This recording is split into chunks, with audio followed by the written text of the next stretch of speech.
Hello bachchon, let's see the question here. The increasing order of the ionic radii of the given isoelectronic species is K plus S minus 2 Ca plus 2 Cl minus Ca plus 2 K plus S minus 2 S minus 2 Cl minus Ca plus 2 K plus Ca plus 2 K plus Cl minus S minus 2.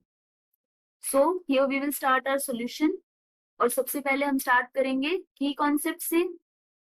So as we know that for size of cation, it is smaller as compared to its parent atom, and size of parent atom, it is smaller as compared to that of anion. Reason being, cation में number of electron decrease करते हैं, so due to that effective nuclear charge increase करेगा, and that means size जो होगा वो small हो जाएगा.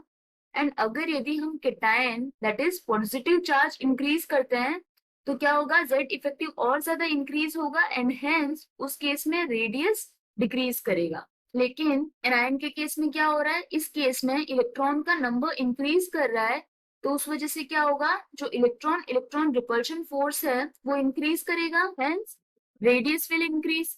और इस केस में अगर यदि हम नेगेटिव चार्ज को इंक्रीज करते हैं तो repulsion भी increase होगा and that is why radius will increase. Okay, so here it is said that we have isoelectronic species.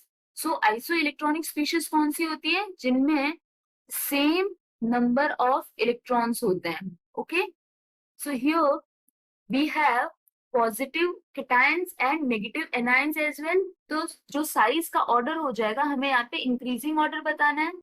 तो जैसा कि हमने यहाँ पे देखा केटाइन का साइज जो होता है वो स्मॉल होता है और with increase in charge radius decreases. That means सबसे लीस्ट होगा Ca+2, then we will have K+, and anion का जो साइज होता है वो केटाइन से बड़ा होता है. So next we will have anions, और with increase in charge radius increases for anion. So we will have Cl minus and maximum S minus 2.